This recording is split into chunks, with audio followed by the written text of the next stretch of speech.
What is up, Fence fam? Joe Everest, the fence expert. Welcome to another hot take clip, a short clip of a recent live Q&A on my main YouTube channel. For more information on my main channel, as well as exactly the content this clip was pulled from, check out the description below. I like the idea of subcontractors. I do. But I also am like super afraid of it. And that's because it's foreign to me and I've not done it, you know?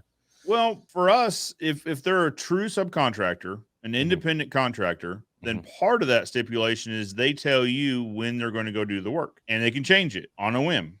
So for us, we're booking out 6-7 weeks in advance. We're telling the customer we're going to be there on or about the week of X. Well, you can't really do that when you're relying on subcontractors, because if it's a true independent contractor, they tell you.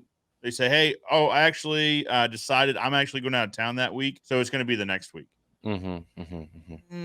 Can't tell the customer that. So, like, how are we going to figure this out? Are we going to give it to somebody else that can do it? Or anyway, it's a lot cleaner when they're in-house. But like I said, we've got some subcontract crews that are phenomenal. For our guys are phenomenal at commercial. They love commercial work.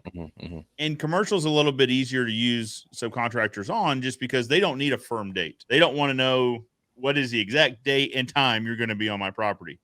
Yeah. Residential does. Right. Residential wants to know exactly when you're going to be there. So, and a lot of times in a commercial setting, there's a lot less, you know how it is. They don't care. Just it's more utility, right? Like, give me my fence. Give me my fence. A lot less hand holding, just because they want to know, are you going to do it within their timeline? They've got a completion date they need, a deadline. And are you going to come in under budget, on budget, or under budget? That's all they care. And usually, so a lot of the projects we'll work on will just give us a complete date. Like, hey, I don't care how you do it, how you get this done. It needs to be done by June 1. Okay. All right. Well, we can figure that out. So